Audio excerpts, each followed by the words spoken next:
경력이 22년 되신다고 그래요. 그런데 제가 놀란 것이 이분이 상을 많이 받으셨어요. 매일경제에서 6년 연속 투자 부분 1위를 하셨고, 조선일보에서도 2019년, 2020년 1등을 하셨고, 그러니까 우리나라 애널리스트 중에는 탑에 계신 분이 입증이 된 것 같습니다.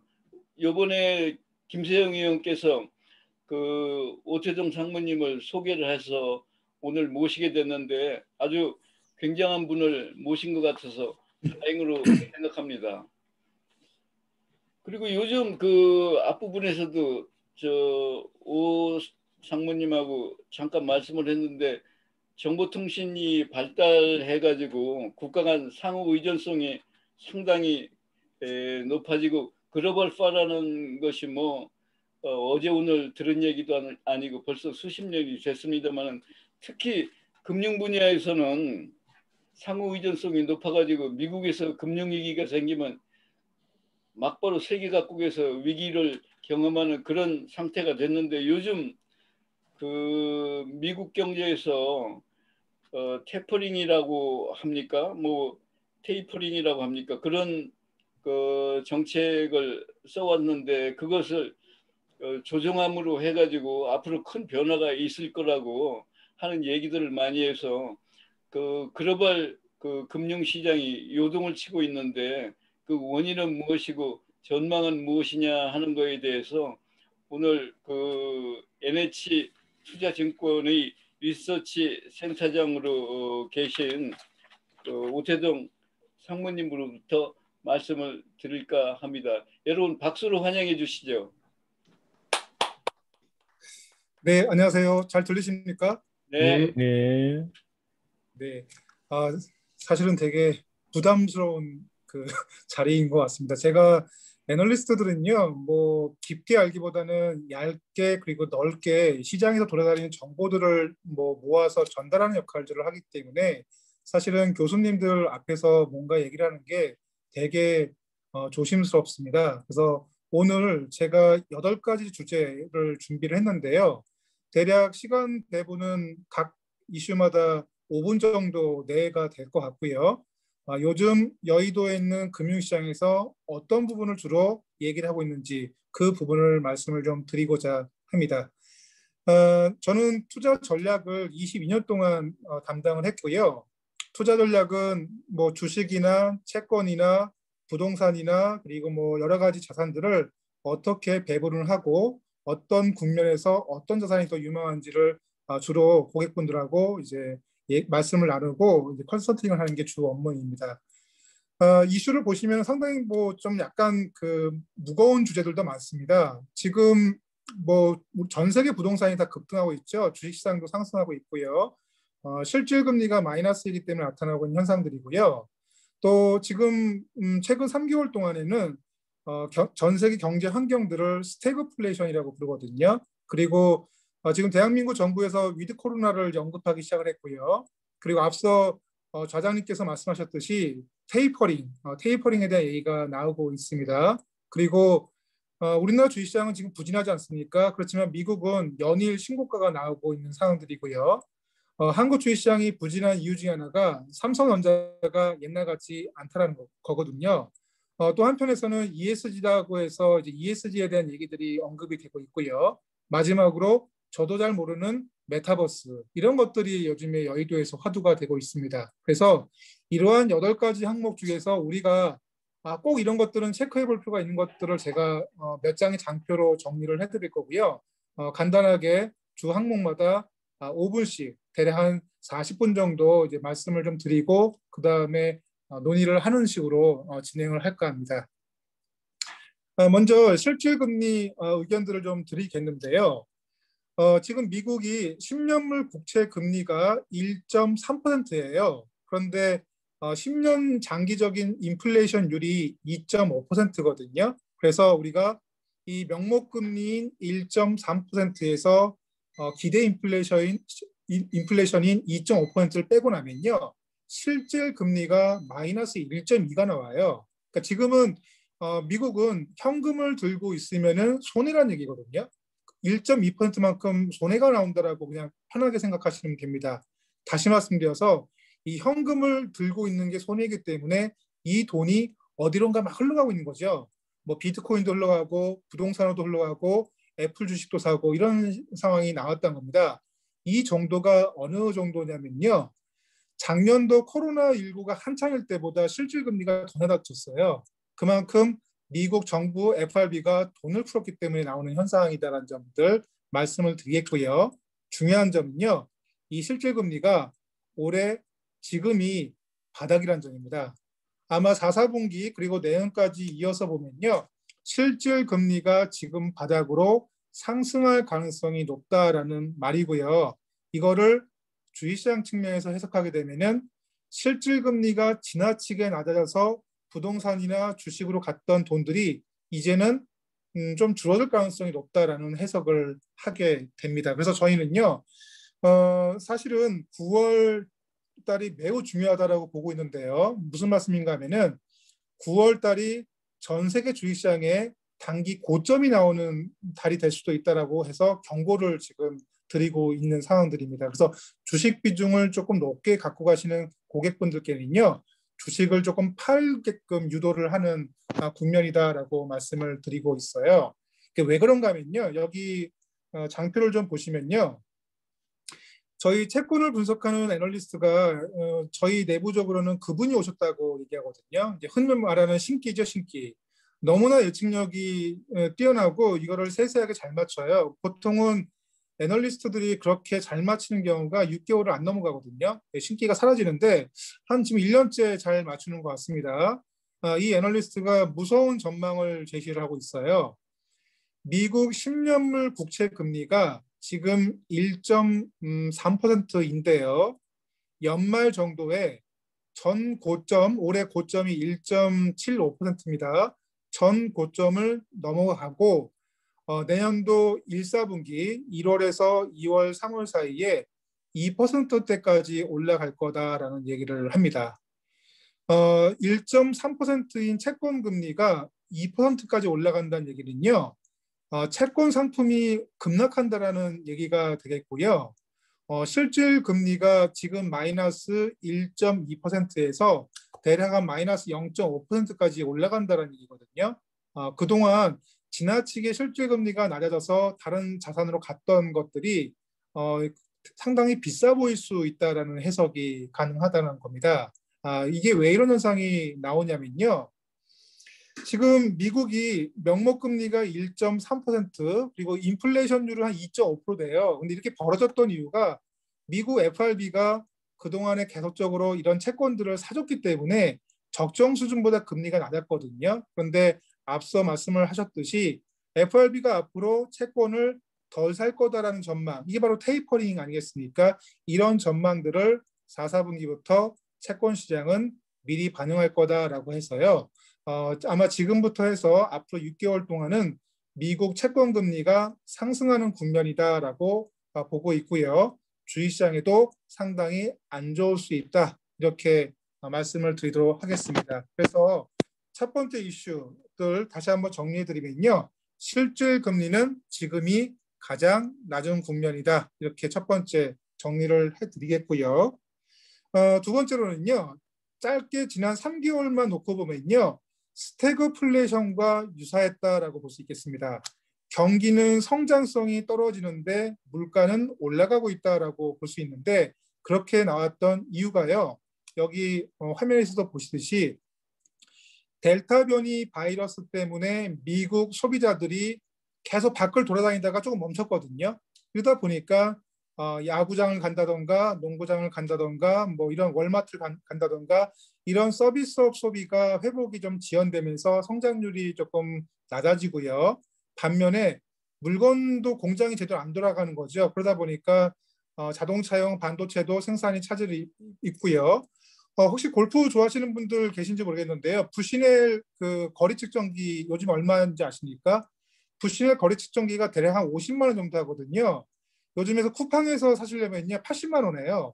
생산이 안 돼서 그렇습니다. 80만 원대까지 올라가 있어요. 별게 없는데 생산량이 차질을 빚으면서 가격이 올라가는 뭐 이런 모습들, 태국이나 베트남에서 생산이 안 되거든요. 이래서 물가가 올라가는 현상들이 나오고 있는 현상들이고 드립니다. 저희가 볼 때는 이러한 병목 현상들은요 오래 가지는 않을 것으로 보고 있습니다. 미국이 또다시 대량으로 접종을 다시 한번 시작을 하고 있고요.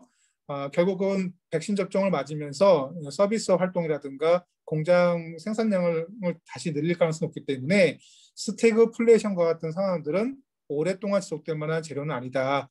그렇게 저희는 보고는 있습니다. 스태그플레이션이 오래 지속되지 않는다고 보면요, 그것 또한 통화 정책이나 물가에 영향을 이제 미칠 것이다라고 이제 보고 있고요. 특히 물가가 저희가 볼 때는 조금 올라갈 거다라고 이제 보고 있는데요. 대표적으로 이 왼쪽에 있는 차트다라고 이제 볼 수가 있는데요. 제가 화면을 좀 빠졌구나. 네, 7페이지 있는 왼쪽 보시면요. 그 미국의 물가는 소비자 물가는 그 구성 항목을 보면요 한 30% 정도가 임대료거든요. 임대료.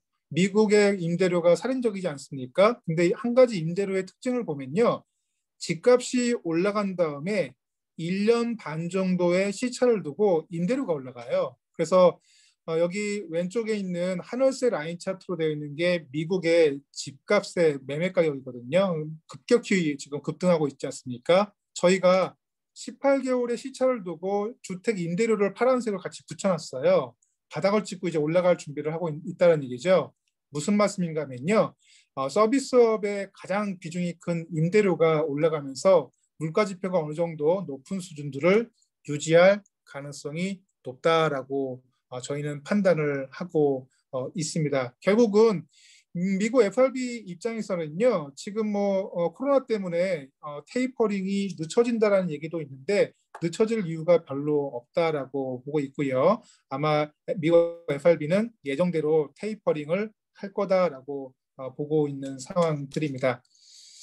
여기서 이제 미국 경기하고 한국 얘기를 조금 더 이어서 드리면요.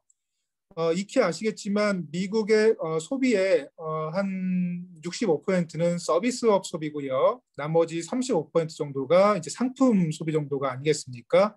오른쪽 차트를 좀 보시면요. 미국 전체 소비는 코로나19 이전 수준의 그 트렌드로 다시 복귀가 됐습니다.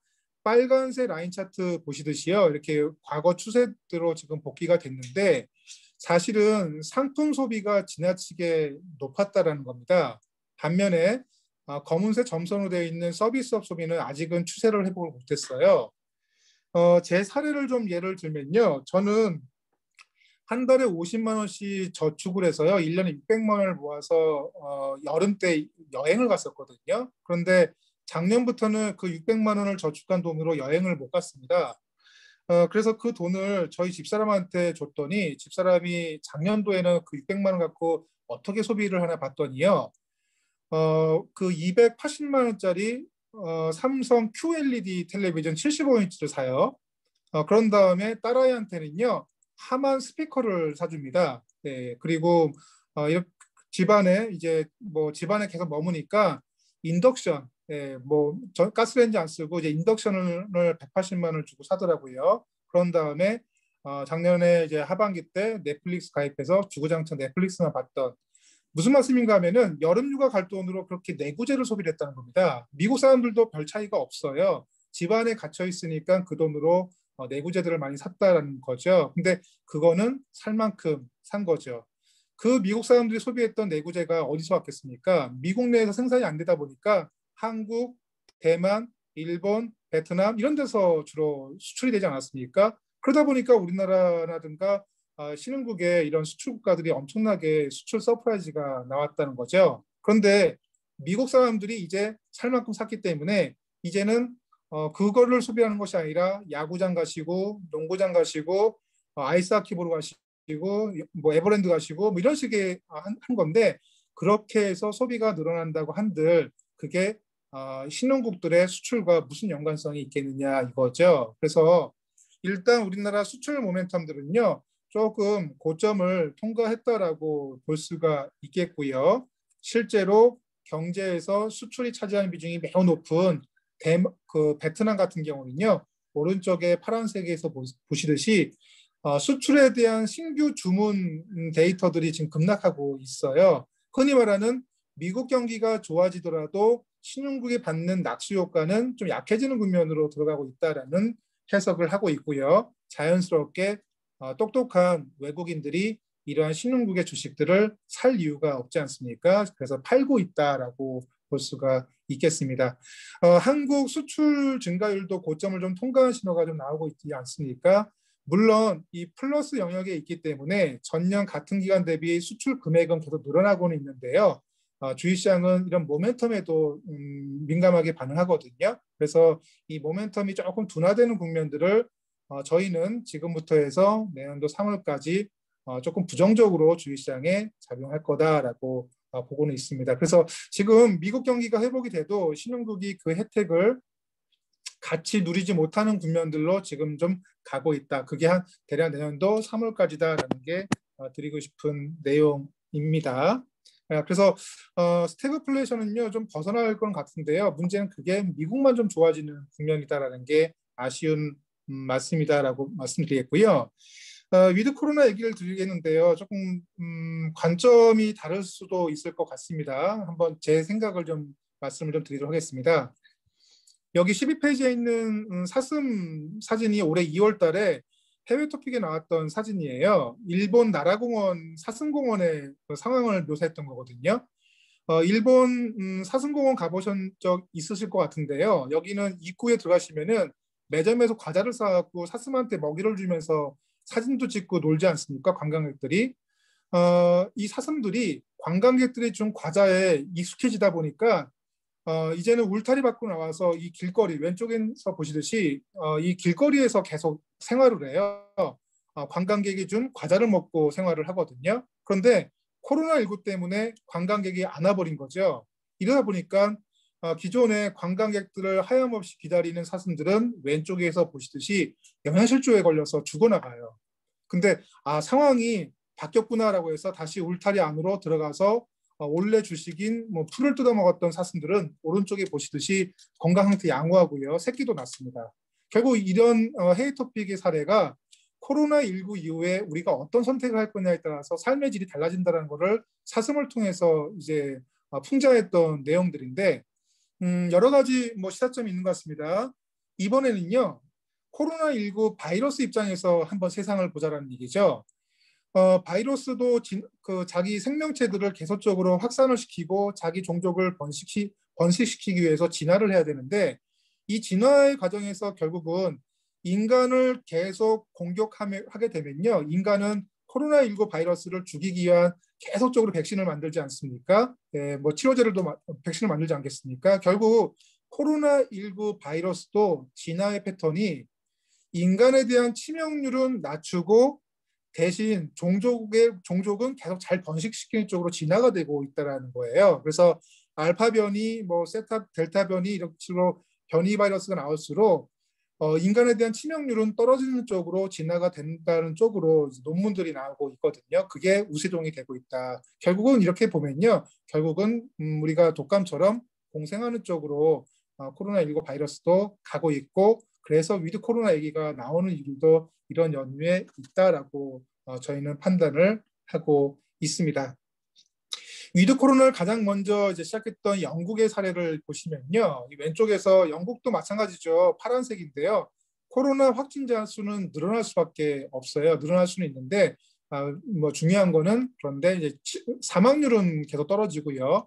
미국도 코로나19 신규 확진자 수가 하루에 뭐 20만 명까지 늘어나는 모습을 나오는데 그래도 사망률은 작년만 못하다 이렇게 볼 수가 있겠습니다. 그래서 영국의 사례를 좀 놓고 보면요, 영국은 완전히 이제 뭐 위드 코로나 환경으로 들어가다 보니까 오른쪽은요 구글 이동 지수라는 거거든요. 이동 지수. 우리 모바일 기기가 집에서 회사로 갈 때 이제 이동 지수를 체크할 수 있거든요. 이렇게 모바일 기기가 집에서 얼마만큼 이동하는 따라서 데이터들을 이렇게 인덱스화 시킬 수 있는데 영국은 뭐 코로나19 바이러스가 좀 번졌음에도 불구하고 이 파란색 그리고 하늘색 데이터들이 전반적으로 안 떨어져요. 영국 국민의 이동성이 안 떨어진다라는 얘기인 거죠. 그래서 한국 정부도 조심스럽게 이제 위드 코로나 얘기를 하고 있고요. 아마 내년도가 되면은 이제 우리는 백신과 같이 사는 지구촌이 될 거다라고 보고 있습니다. 그래서 가장 위험한 거나 겁이 나는 국면들을 뭐 한국은 아직은 전체 집단 면역이 형성 안 됐기 때문에 아직은 그런 모습을 갖고 있는데요. 내년도에는 사뭇 달라질 것이다라고 저희는 판단을 하고 있고요. 지난 3개월 동안에는 미국이나 영국도 코로나 확진자가 늘어나면서 경기가 조금 둔화되는 스태그 상황이 나왔는데요. 그 상황들이 오래 지속되지는 않을 것 같다라고 저희는 판단을 하고 있습니다. 자, 서비스업 경기 중심으로 미국이나 유럽이 계속적으로 지금의 약간의 위축에서 벗어나서 회복이 된다고 하면요. 결국은 뭐 경기가 회복이 되고 그리고 인플레이션도 어느 정도 레벨이 높은 수준이 유지가 된다고 하면은 미국 입장에서는 테이퍼링이라는 용어를 이제 실행에 옮길 때가 되지 않았습니까? 테이퍼링이라는 용어는요, 예를 들어서 테이퍼링이라는 용어는 뭐 우리 골프로 따지면요, 골프 선수들이 이렇게 열심히 연습을 하잖아요. 그런데 실제로 대회를 앞두고는 연습량을 좀 줄여나가는 과정을 얘기하거든요. 유도 선수들이 막 하루에 10시간, 12시간씩 연습을 하다가 실제 이제 대전을 앞두고는 연습량을 조금씩 줄여나간 거를 테이퍼링이라고 얘기를 하거든요. 마찬가지로 지금 미국은 매월 120조 원의 돈을 풀고는 있는데 이 120조 원의 돈을 푸는 거를 조금씩 줄여나가는 뭐 100조 원 풀다가 그 다음 달에는 90조 원 풀고 그 다음 달에는 50조 원 풀고 이런 식의 이제 정책이 테이퍼링입니다. 유동성은 계속 풀되 점차 줄여나가는 것을 이해하거든요. 근데 문제는요. 이 테이퍼링은 사실은 경제에 미치는 효과는 거의 없어요. 한번 예를 들어보겠습니다. 우리 한국은행이 우리은행이 가지고 있는 채권을 100조 원을 매수 산다고 한들 우리 국민이 그걸 체감을 하겠습니까? 체감을 별로 못해요.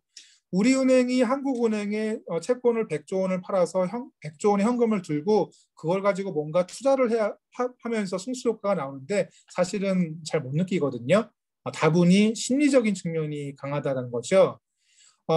통화정책이 긴축을 하는 것에 대해서 경제 참여자들이 효과를 체감을 하려면요. 사실은 금리를 올릴 때 체감을 하게 되거든요. 기준금리. 네, 미국은 기준금리 인상은 아직도 먼 얘기라는 겁니다. 그래서 테이퍼링을 하면은 뭐 주식시장이 흔들리곤 하는데 그 효과가 오래 못 갈 거다라고 봅니다. 악재로서 효과가요. 저희는 테이퍼링을 아마 미국 FRB가 빠르면은 이번 9월 달 그리고 늦어도 11월 달에 발표할 거고요. 그렇게 되면은 지금 4, 4분기와 내년도 1분기 정도만 주식시장이 위축이 되고 그 다음에는 계속 하건 말건 주식시장은 이미 다 반영된 재료야 하고 무시할 가능성이 높다. 언제부터요? 내년도 3월 정도부터는요. 무시하고 다시 뭐 펀더멘탈의 촉각을 맞출 가능성이 높다라고 저희는 보고 있습니다.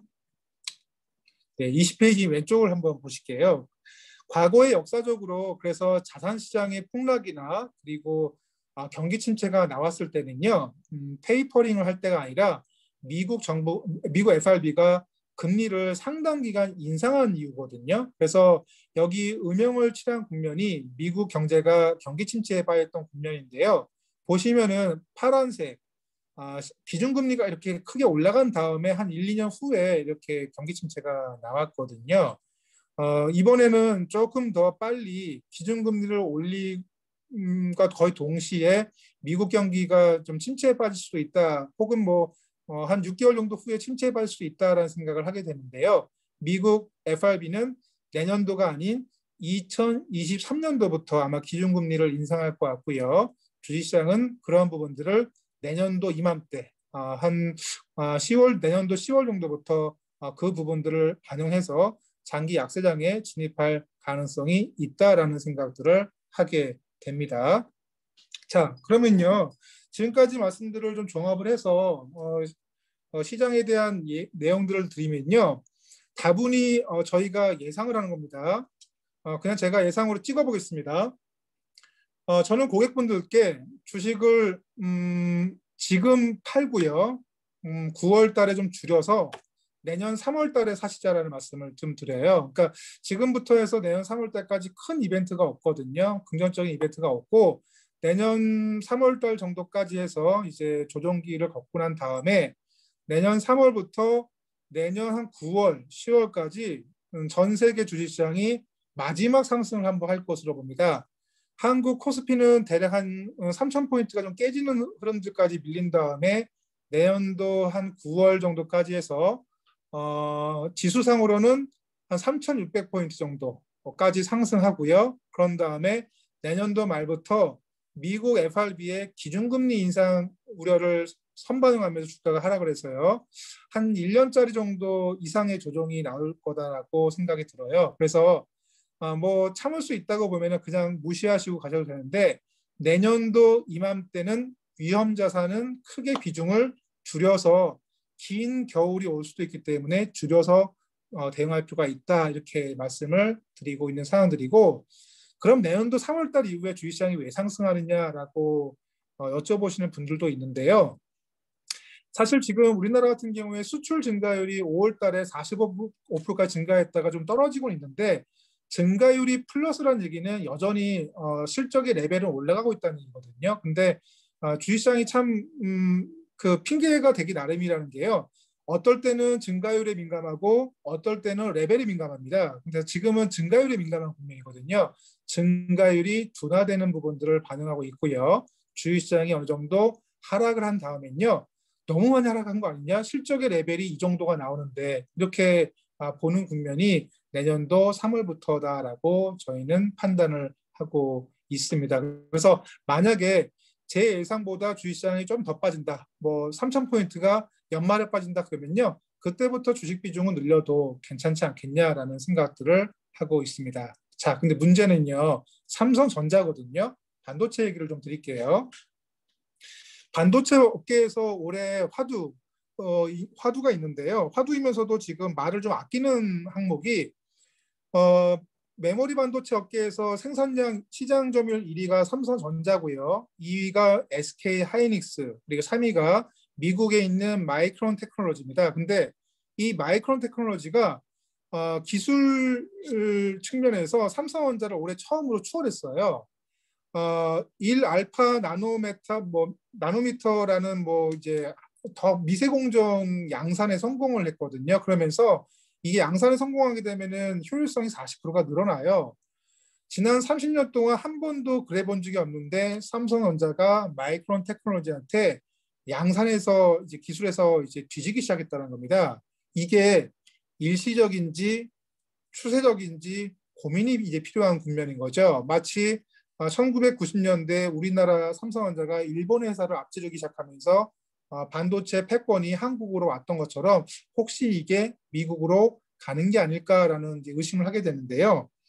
이 마이크론 테크놀로지라는 회사는 사실은 부실 기업들이 모여 있는 회사예요. 뭐 일본의 과거 망했던 반도체 회사들, 대만의 망했던 반도체 회사들이 모여 있는 회사들인데 여기 회사 CEO가 한 5년 전쯤에 인도 사람이 CEO로 이제 사장으로 오신 다음에 회사가 완전히 바뀌었어요.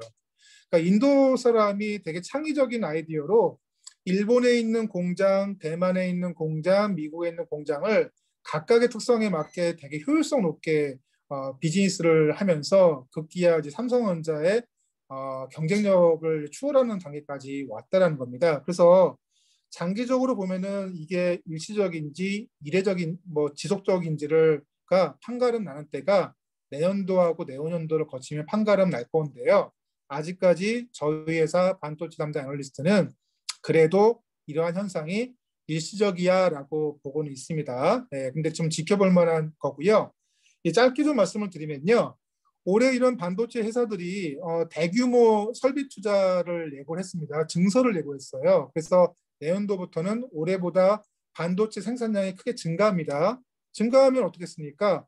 시장에서 물건을 더 많이 내놓으면요. 제품 가격이 하락해야 되거든요.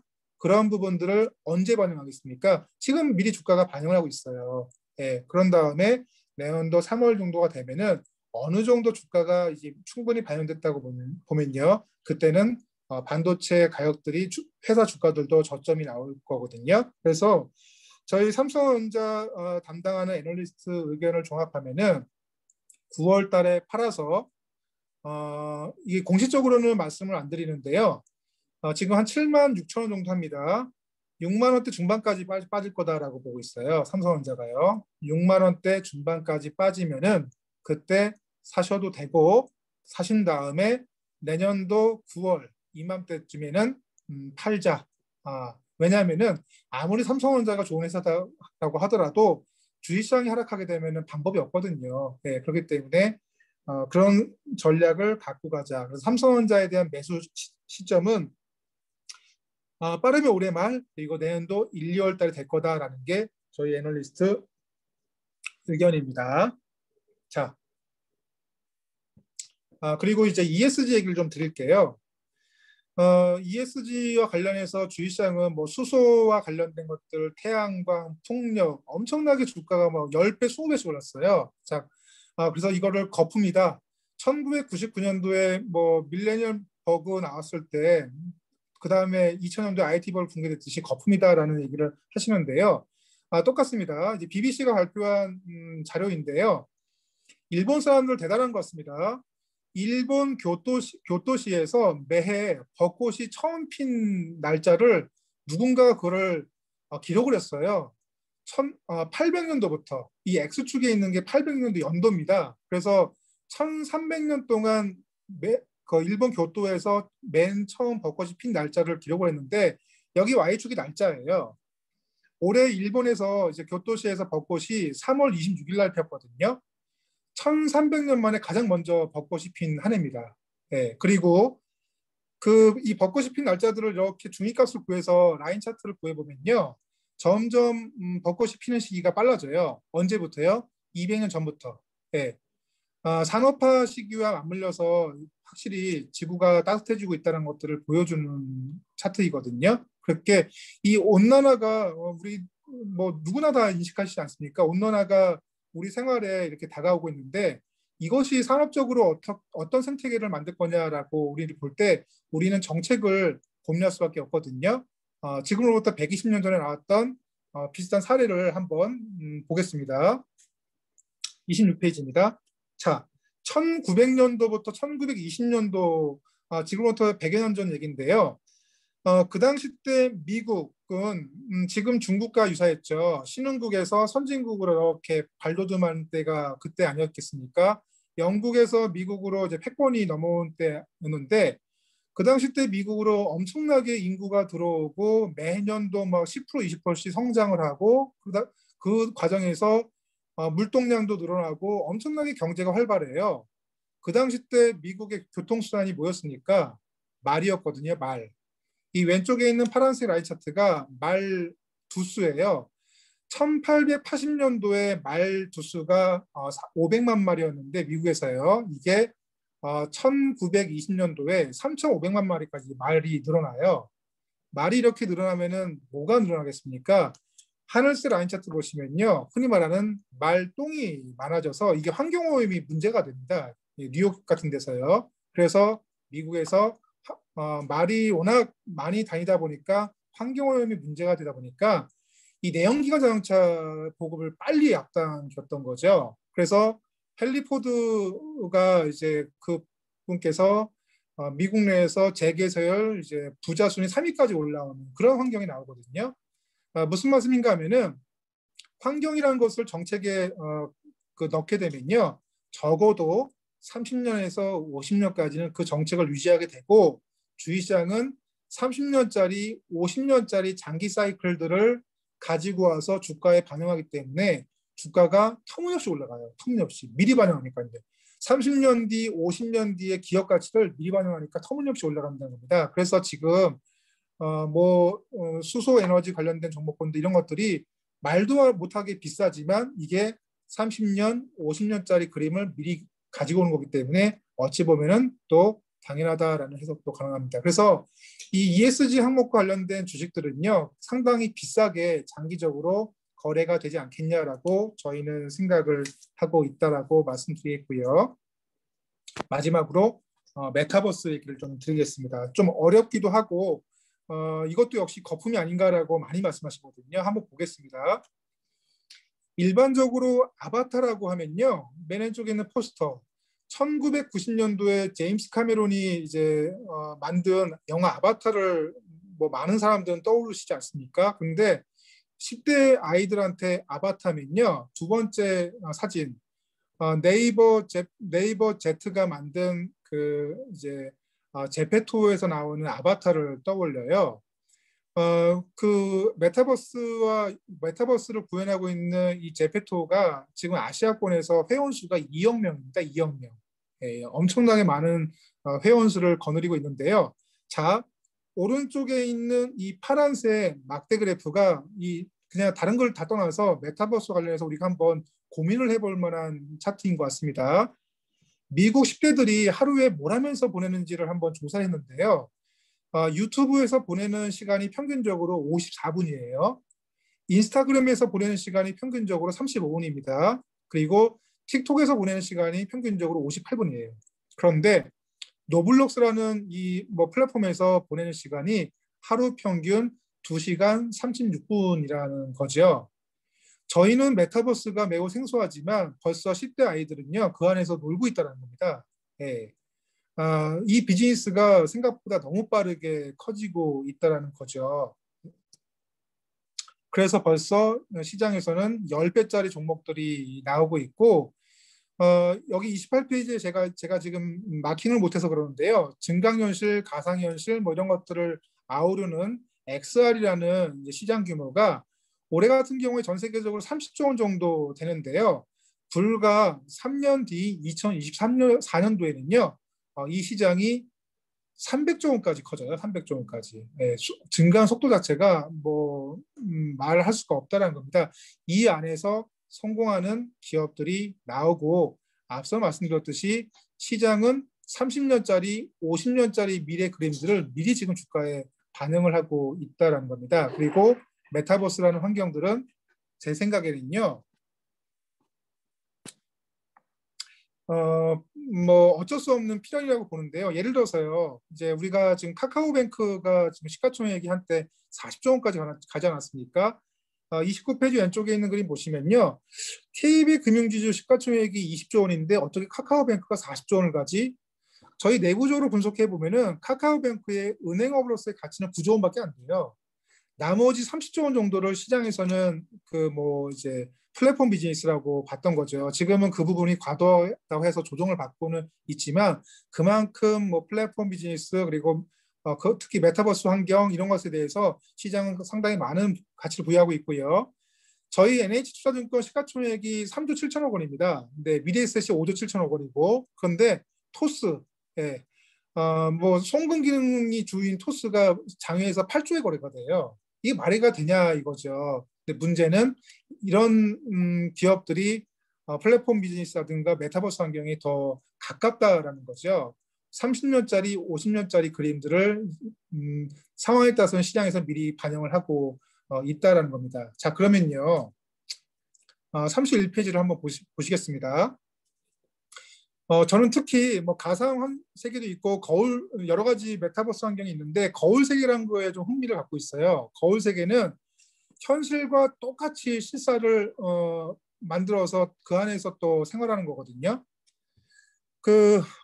요즘에 그 올림픽대로를 가다 보면은 다 전부 다 아파트 아니겠습니까? 근데 그 아파트가 아닌 짜투리 땅에서 고급 빌라가 들어오는데요. 뭐 지금 뭐 청담동이라든가 잠원동에 있는 뭐 SK가스 주유소 앞에 그 빈 공터에 고급 빌라를 짓겠다라고 하는데 그 내용인즉슨 보면은 그 분양가가 제일 싼 게 120억이에요. 펜트하우스가 250억짜리 분양가가 들어와요.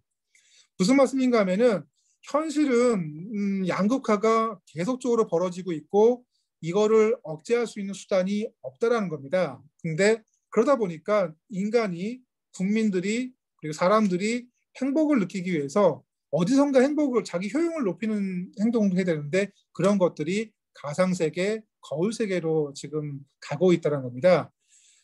압구정동 서울시와 똑같은 그 도시를 구현해 놓고 그 안에서 압구정동이 거래가 되고 있어요. 평당 8만 원씩에. 네. 가상 통화를 통해서 거래가 되는 거죠. 네, 8만 원씩의 거래가 됩니다. 토큰이라고 하죠. 우리가 흔히 얘기하는 암호화폐 이게 거래가 돼요. 그런 다음에 그거를 장기적으로는 법정 통화인 원화로도 환전이 될 수 있을 것이라는 전망이 나오고 있습니다. 비슷한 방법이 강원랜드 가시면 가능하거든요. 법정 통화인 원화를 가지고 칩으로 바꾼 다음에 안에서 거래한 다음에 그걸 다시 나오실 때는 법정 통화인 원화로 바꾸면 되거든요. 네, 이러한 환경들이 지금 이 안에서 뭔가 움직이고 있기 때문에 우리는 단순히 비트코인도 마찬가지입니다. 이거는 거품이야라고 하기에는요, 시장이 너무 빠르게 커지고 있고 상황이 어떻게 흘러갈지를 모르겠어요. 윤종신의 노래들이 벌써 저작권을 쪼개서 팔고 있지 않습니까? 음원화, 그거를 다 암호화폐로 해서요. 그래서 이런 것들과 맞물려서 메타버스 환경이 맞물리게 되면요, 상당히 폭발적인 시장을 만들 거라고 이제 보고 있는데, 아직까지는 한국에는 관련 기업들은 많지는 않습니다. 여전히 미국이 이런 메타버스 플랫폼들을 주도하고 있고, 인프라도 주도하고 있는데, 저 개인적으로는 한국에서 관련되어 있는 기업들을 잘 찾아내려고 제가 애널리스트들한테 탐방을 계속 보내고 있어요. 비상장 주식이거든요. 그래서 찾으면은 엄청난 큰 기회가 될 것 같다라고 보고 있고요.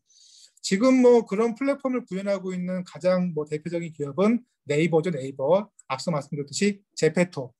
아시아에 2억 명의 벌써 이제 회원을 갖고 있는. 근데 문제는 네이버의 시가총액이 벌써 70조 원이에요. 너무 비싸다는 거죠. 그래서 시가총액 1,000억 이하짜리 기업들을 발굴하는 게 저희 NH투자증권의 지금 목표고 애널리스트들이 열심히 다니고 있습니다. 네, 제가 조금 내용이 많아서 요점 위주로만 말씀을 좀 드렸습니다. 8가지 항목분들을 말씀드렸는데요. 지금은 실질 금리가 너무 낮아서 모든 명목 실물 자산들이 급등하는 국면인데, 이 실질 금리가 지금 바닥으로 올라갈 거다라고 말씀드렸고요. 그렇게 되면은 명목 자산들이 조금 부정적인 영향을 받을 거다라고 말씀드렸고요. 미국 경기는 서비스업 위주로 회복이 될 거고, 그렇게 보면은 인플레이션율도 다시 디플레이션으로 가지 않고요. 인플레이션율이 어느 정도 2% 초반을 유지할 거고, 그러면은 FRB가 굳이 지금 테이퍼링을 당초 계획했던 것들을 뒤로 미룰 이유가 없다라고 저희는 보고 있고요. 그렇게 보면은 주식시장들은 이 테이퍼링이 시작되는 부분들을 걱정해서 지금부터 해서 내년 3월 정도까지는 조정이 나올 수 있다. 그거는 한국이나 미국이나 다 마찬가지고요. 한국 코스피 입장에서는 대략 3,000포인트가 좀 깨지는 흐름이 나올 수가 있고, 깨졌을 때는 주식 투자 비중을 좀 높이자라고 고객분들한테 말씀을 드리고 있고요. 연간지어서 삼성전자는 6만 원 중반 정도까지 하락할 수 있다는 점들, 그리고 ESG 항목 중에서도 특히 환경과 관련된 테마들은요, 30년짜리, 50년짜리 정책을 담고 가기 때문에 지금 비싸지만 길게 보면은 좋겠다, 이렇게 말씀을 드리고요. 마지막으로 메타버스 시장 이제 열리고 있다, 이렇게 정리를 해드릴 수가 있겠습니다. 네, 긴 시간 경청해 주셔서 감사드리고요. 혹시라도 질문 있으시면 제가 답변을 좀 드릴게요. 수고하셨습니까? 수고하셨습니다. 잘 들었습니다. 그 증권